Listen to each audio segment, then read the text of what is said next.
Welcome back. I hope you're still with me here. I know we've covered a lot of information recently, and so today we're going to talk more about the mental side of YouTube, such as how to stay motivated and how to deal with haters. Because although this course covers all the technical stuff you need, you also need the right mentality and mindset, and a lot of people overlook how important that element is to YouTube success. Because let's start with an undeniable truth. The beginning is the hardest part with YouTube. So we're going to start the training off with 6 reasons to stay motivated and keep going. Here's a little video for that. YouTube is a mountain, and although it's a long way to the top, everyone starts at the same place. Those creators were all once where you are now. And if you can just make it halfway up the mountain, the YouTube algorithm can pretty much carry you to the peak. That can be you unboxing your award. That can be you that people look up to and aspire to. That can be you creating content that millions of people watch and love. The problem is though, even though we all know about the money, the influence and the lifestyle that YouTube can bring, when you're near the bottom of that mountain, it can be really hard to stay motivated. You're seeing other channels blow up. Some of them aren't even that good and you're wondering, why not me? I'm putting in the work, I'm putting in the time. Well, bookmark this video, watch it every morning, and you'll never be unmotivated about YouTube again. Here's 6 reasons why. Number 1, every video you create is a digital asset. Unlike other social media platforms where your content is dead within 48 hours, YouTube videos can be evergreen and bring you traffic for potentially years to come. And so, even if your videos don't take off right away, they still can. Look at this example from my channel. Nothing, nothing, nothing, boom. And just imagine when you have a whole library of old videos. It's like releasing your own personal army of content, which will bring you a continual supply of views, subscribers, and totally automated passive income. But this brings us to another reason to stay motivated. Number 2, you're only one video away. Is this real life? Yeah, this is real life. One video away from a viral hit. One video away from your entire channel blowing up. As ridiculous as that may sound, I know so many channels who've made it big because of one video. And so when you bear that in mind, why would you not pour your heart into every video? Why would you not create as much content as you can? Which leads us to this. Number 3, the money. Let's just remember, there is no limit on the amount of money you can earn with YouTube. Clark here made nearly $18,000 from a single video. One video. When you know that one video can earn you that much, surely you're gonna wanna make more videos. And let's look at Kevin David's stats here. He made over $400,000 last year in YouTube ad revenue. And again, this is just the ad revenue, not even factoring in the countless other ways you can monetize your YouTube influence. I mean, you can call me shallow, but knowing how much money it's possible to earn from creating content, I think that's incredibly motivating. I mean, take a screenshot and pin that to your wall so you can see it every time you're considering skipping a video. Number 4, YouTube's growth is not linear. It's exponential. I'll hand over to an old clip of Mr. Beast for this one. Yeah, it took me over a year to get my first 1,000 subscribers. Like a year and a half. Took like almost a year to get the second 1,000. Of course, he now has over 35 million subscribers. But even on a smaller scale, I've seen this myself. It took over a year to get 100,000 views, then the next 50,000 happened in less than 2 months. Your channel is like a snowball building up momentum. The beginning, the getting started, is always way harder. It could take you a year to go from 0 to 1,000 subs, but then a year to go from 1,000 to 100,000, as long as you keep going and keep building that momentum on your channel like all the big creators you admire have done. Number 5, it's supposed to be hard. This one sounds weird, I know, but to get to the top of anything in life, to reach the apex, it's gonna be a challenge. Not everyone can make a full-time living creating videos. It's an incredibly desirable life that can be a lot of fun, so it has to be difficult to get there. It has to be a real test. View YouTube as a game though, and every day, every video, you're leveling up a little more, improving a bit more, growing a bit more. Remember though, it should be fun. You can make videos on whatever you want, so yes, it's hard, but the journey should be exciting as well. And if it's not, that's normally a sign to change up the type of content you're making. But you've also got to remember number 6, you're already winning. Just by being a creator on the platform, you're already ahead of the vast majority of the world's population who only consume content. Just by having one random stranger you've never met watch a video of yours, that's a victory. We've lost sight of how great those small wins actually are because we see people who've been making videos for many, many years and they're getting millions of views, but even though this may sound a little cheesy, even if you're just impacting one person, that's still pretty cool, right? And of course, you're probably impacting a lot more than one person. Look at your total views and imagine that many people all sat together in a room watching your content. Each one of those people chose to watch your videos. Each subscriber chose your channel out of the millions and millions of options. And sure, keep in mind that end goal, the big crazy numbers we all dream of. But just don't lose sight of how much you've already achieved, as that can definitely motivate you to keep going for all your fans who love what you're doing right now. Just remember, do not give up before you hit the tipping point of YouTube success. You're probably a lot closer than you think. You've got this. So, firstly, you'll notice that was my attempt at some infotainment for you. Information delivered in, hopefully, a more entertaining way.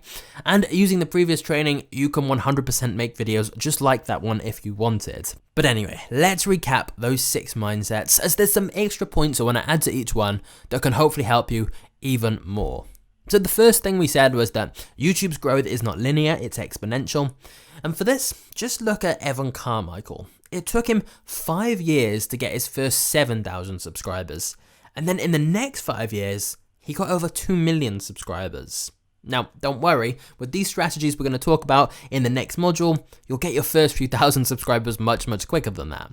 But the underlying message there is very applicable. The first few thousand subscribers are always the hardest. It's the same with almost anyone on YouTube. They have to put the groundwork in before that snowball effect kicks in. There are no real overnight successes, you just don't see the work that goes in before that crazy viral growth. So, just like all those people who've blown up, you can too, and you will if you stick with it and keep going. Don't worry about comparing yourself with others or worrying that you're not getting instant results, because it's almost like the algorithm is looking for who's really serious about this and who's going to stick this out. That's who they actually want to promote. The second mindset we talked about then was that you're only one video away. Whenever you're doubting whether to skip making a video, just remember this point. YouTube judges each video individually. Even if all your other videos have totally bombed, the next one really could be the one. And look, it's totally normal for motivation levels to dip. But shiny object syndrome is a killer that I see so often. People not getting results as quick as they want, so they move on to something else and never give anything long enough to really reach that tipping point of success. And all of this reminds me of the story of the Chinese bamboo tree. Now, like with any plant, the Chinese bamboo tree, it needs nurturing. Water, fertile soil, sunshine. But even if you do that, in the first year, you'll see no visible signs of activity. In fact, in the second year, again, no growth above the soil. The third, the fourth year, still nothing. So you're questioning, what's even the point? However, in the 5th year, the Chinese bamboo tree grows 80 feet in 6 weeks. But does the Chinese bamboo tree really grow 80 feet in 6 weeks? Or was it growing underneath the soil the whole time, developing a root system strong enough to support its potential outward growth in the 5th year and beyond? Very similar principle with YouTube and being only one video away. It may seem like nothing's been working, but you've been laying that groundwork. So don't stop watering your tree, or your channel in this case, before you see that explosive outward growth. You may be closer than you think. But then the third mindset we mentioned in the video is that every video you create is a digital asset. Each video can be bringing you new paying clients for potentially years to come. So just imagine once you have a library of optimized videos.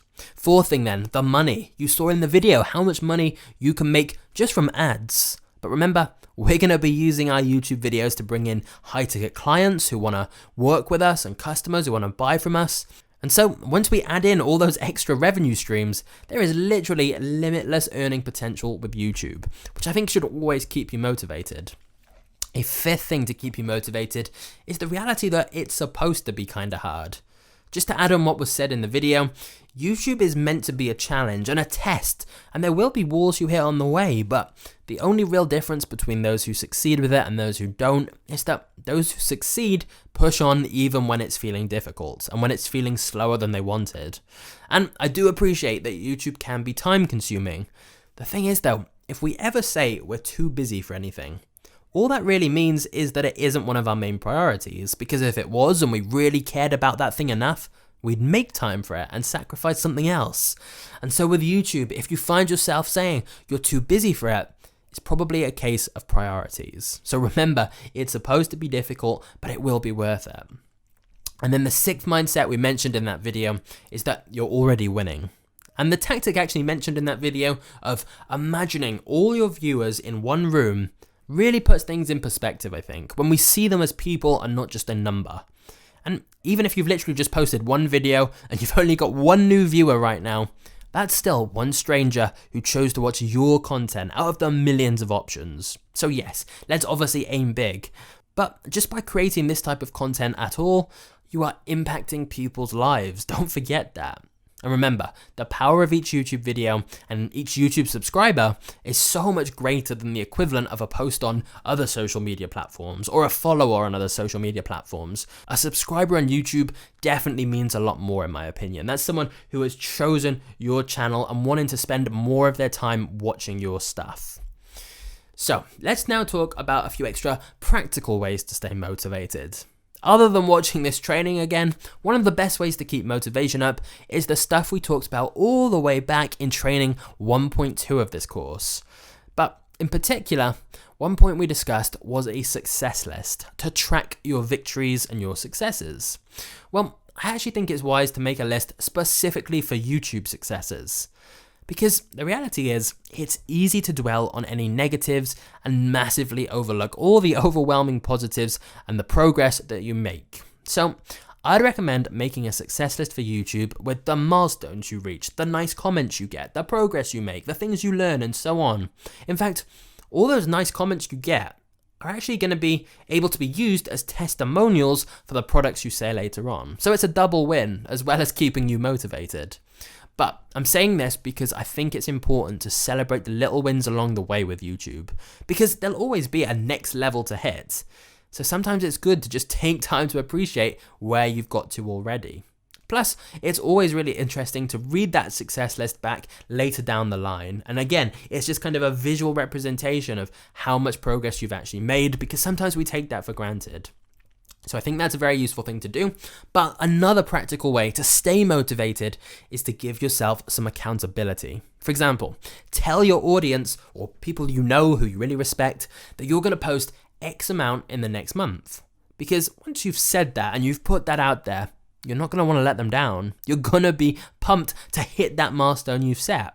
And again, all those things we mentioned in training 1.2 are going to be super helpful here, like adding in rewards and forfeits for not completing the milestone that you set. And finally, whenever my motivation dips, I always find it helpful to go and read an autobiography of someone successful. Or if you really need a break, watch an entrepreneurial movie. The Founder is a perfect one. It's not only an entertaining film, but it'll get you psyched about building a business. Wolf of Wall Street, that's a fun one too. Or perhaps a more specific tactic than movies or books is going to look back at YouTubers you really like, look at their early videos when they were starting out, because seeing where they are now and where they were then, that'll motivate you and remind you that you can do that as well. So all of these different things can help reignite that motivation. However, despite all these different motivation tips and mindsets, sometimes you might still feel a little burnt out with YouTube. And there's two options if that happens.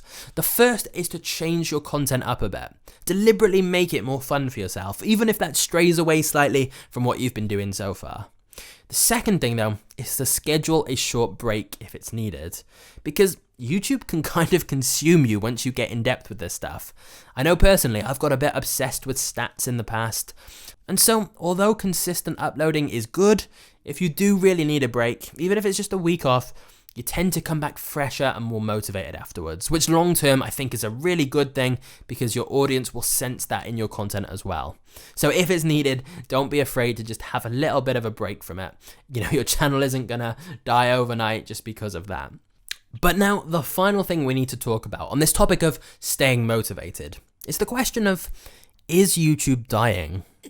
Because I've actually heard several people saying, you know, that YouTube's just not worth it anymore. It's not as good. It's on the decline. All of this different stuff. But in my opinion, the answer is quite categoric here. No, YouTube is definitely not dying. It's growing still. Let's be honest, they have a monopoly. And it's very hard for anyone to compete realistically. So yes, YouTube is 100% worth your attention and time, which I realize is pretty obvious, and you probably feel the same if you're in this course. But the reason I just wanted to clarify this so explicitly is because obviously if you hear people saying things like this, then it can maybe dent your own motivation a little bit of thinking, oh, well, maybe I should hedge my bets a bit with YouTube and not fully focus on it. But in my opinion, that's a ridiculous way to look at it. YouTube is still an incredible opportunity. So please don't listen to those kind of comments. I do know why those comments happen though. And we're now going to address the reasons for them. One of the big ones is the whole adpocalypse episode that happened, which was where channels were getting more and more videos demonetized. And my answer to this is that if you follow the YouTube rules, you really shouldn't get demonetized. The only video I've ever had demonetized out of hundreds of videos is one where in the first 20 seconds I said, let's find out how to build an empire selling cocaine. So I can't really complain about that being demonetized. Just as a side note, it was a video on Pablo Escobar. I haven't gone totally insane. But like I said, I haven't had any other videos demonetized, and I'm confident if you follow the tips we're going to talk about later, and you follow the YouTube rules, you're not going to have many videos demonetized either. And even if you did, the reality is that we're going to be discussing so many other ways to monetize, many of which are vastly more profitable. So it wouldn't really matter anyway, because we're approaching YouTube like a YouTube magnate, not just a YouTuber. And that means that all of this demonetization stuff, even if it did affect you, it wouldn't be an issue because you're going to be making much more money from all these different other revenue streams that aren't affected. So that's not an issue at all. Another reason that sometimes people complain about YouTube and say that maybe it's dying or not as good is because of the copyright system. But after the previous training, you already know how to be on the right side of copyright now. And once you know that, you realize things aren't that bad at all. So again, that's not an issue. Another thing was copper. Some people got really freaked out by the whole not for kids thing. But the reality is, those limitations only apply to videos specifically made for kids, which yours aren't going to be. It doesn't include videos that could be watched by kids. It's talking about videos specifically made for kids. And so you'll be able to mark your whole channel as not for kids because you won't be doing that. So the whole copper thing is not an issue either. And the final reason that sometimes people complain about YouTube is because they've made some weird decisions, a lot of which weren't really their own choice. It was kind of forced by law. But the bottom line is that whilst other people are complaining about YouTube's decisions, you should be pressing on and capitalizing on this amazing opportunity. So hopefully that covers any concerns, but now that we've been through why and how to stay motivated and how to avoid burnout or quitting, there's one final thing we need to talk about when it comes to getting the right mindset for YouTube, and that is the topic of haters. Kind of a cringy word, I know, but this is actually a really important topic because the fear of what other people think really holds so many people back. And yet, I want to put forward to you a case that haters can actually be kind of a good thing. Here's why. Number one, if you have no haters at all, you're probably in the safe zone and in your own bubble. The thing is, anyone who is successful, whether with YouTube or just in life in general, will get haters no matter how great they are. So having haters is typically a sign you're growing and reaching a wider audience, because to reach the right people, you have to reach a few of the wrong people along the way as well. Second reason that haters can be a good thing. Haters tend to mean your content is polarizing, which is very, very good. Because polarizing content is how you attract people who love what you're doing and what you're saying, and people who will want to buy from you. And yes, you attract some haters in the process, but you can't be too safe and boring and vanilla with your content if you want to impact people and change people's lives and build a business from that. So haters are often a sign that you're making interesting content because you're getting such strong responses. So again, that's a sign that you're on the right path and you're doing something right. Third reason haters can be a good thing. In the eyes of the algorithm, negative comments and dislikes help your video. It all just counts as engagement. So the haters are actually kind of helping you grow your channel. And especially when your fans may jump in and defend you, that's all just adding more comments and boosting the engagement further. Fourth reason, you can use the haters as fuel. Not even just in a YouTube sense. Anyone who's doubted you and made you feel small in the past, prove them wrong. Use that as ammunition to keep going and to achieve some incredible things. Any negative things people have said to you or when they've told you you can't do something, that can light a fire inside you, so use that energy. And of course, it's even sweeter when their desperate attempts to hold you down end up inspiring you even more. So that's 4 reasons why having haters isn't a bad thing at all. We shouldn't fear it, we should welcome it, because all of those are good signs and good things to happen. You've just got to remember, when you get hate comments, it's not a bad reflection on you, it's a bad reflection on them. Clearly there's something wrong in their life. Because what type of people spend their own time leaving attacking, hateful comments for people posting free videos? I mean, for me, if I don't like a video, I click off it. I don't waste my day ranting about it. Honestly, most haters are typically living very depressing lives. They don't actually think they're better than you. They're scared you're better than them, so they want to pull you down to their low level. So don't let the haters win and stop you from achieving success and impacting and helping all those people who do love what you do. Don't focus on the negative minority who don't get it. Focus on those fans of yours who want more from you. It's not fair to deprive them of that because of some random strangers online who didn't like it and probably have a pretty miserable life. Of course, just a small caveat to all this. When I'm talking about haters, I'm not talking about constructive criticism, because not every negative comment is hate, and it's important to differentiate between the two, because constructive criticism and advice on what could be better, well, that's actually very useful and should be factored in when you're trying to improve. What we're talking about here is outright hate comments that aren't constructive at all. But finally, now that we know haters are inevitable on the path to success and are a sign that you're heading in the right direction, how do you deal with the haters? One strategy I like a lot is to kill them with kindness. Don't fight back, as that will just drain your time and energy and will be a battle that leads nowhere and makes you both look bad. Instead, take the moral high ground, just to make the hater look even more like an idiot. So you can reply something short and blasé like, "Oh, sorry you didn't get it, no worries, have a nice day." And I've actually seen it where haters then backtrack a bit. And maybe even you can convert them to becoming a fan, because they're often just venting their frustration at the world rather than actually expecting a reply or targeting you specifically. And obviously they won't always change their tune, but they're unlikely to keep being aggressive if you're continually being nice. So that can be a fun way of doing it. However, if they do continue to be aggressive and negative, just give up with them. It's not worth it. You have better things to do, unlike them. The second option though is just to ignore hate comments completely by realizing how meaningless they are. Because we take hate comments as an attack on us, but they don't know us. Just because they didn't like a few minutes of a video you did, that doesn't mean they actually know you or understand anything about you.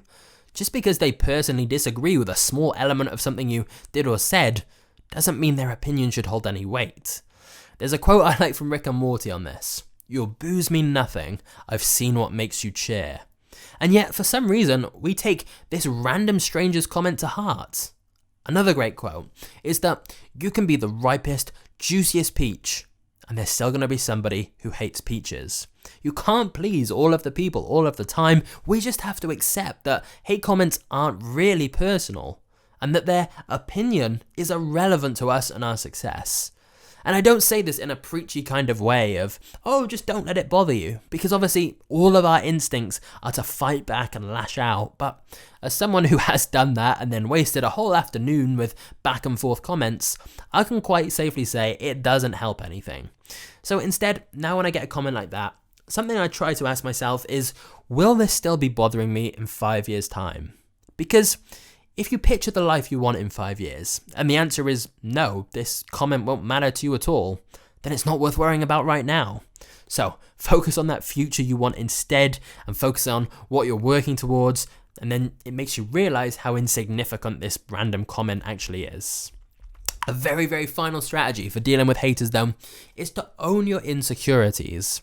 If you make a joke of something, it takes away the power from them, and suddenly they're laughing with you, not at you.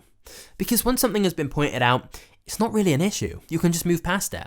And this is true with small things, like if you messed up on filming part of the video, you can just make a joke and move past it. But it's also true of more personal things. For example, I heard of a guy with some really messed up teeth who was really worried about being on camera. But he owned his insecurities by making a quick joke at the start of the video. Something like, I may not be able to give you dental advice, but I can definitely help with X. And so not only does this self-deprecating humor make him more likable, it makes him more memorable. He's using it to his advantage. But of course, that's an extreme case. The vast majority of the time, people won't even notice any insecurities we have. It's all in our head. Nobody really cares how you look. They care about the content and what's in it for them. They want you to do well because they want to learn from you and be entertained by you. However, since we started this training with a video, we're going to end it with one final way of letting hate comments go, which I've found to be very helpful. And here it is. That if you had $86,400 in your bank account, but someone finds a way to steal $10 from you, would you then throw the entirety of the rest of that money away? Would you be so frustrated and angry by that you just say, right, have the rest of it? No, of course not. But that's essentially what we do with our time. We spend 10 seconds reading a comment that we don't like and that kind of hurts us a little bit, but then we waste the remaining time of our day, 86,400 seconds, on thinking about it. We're giving them all that mental time that we could be focusing on other things that actually make us happy, but we focus it all on that negative thing. We can't let it go.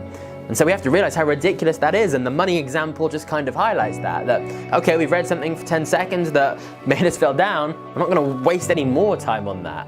And so there we have it. We've covered a lot in this module, lots of different techniques for staying motivated and the mindsets and mentalities that can help you be extremely successful on YouTube.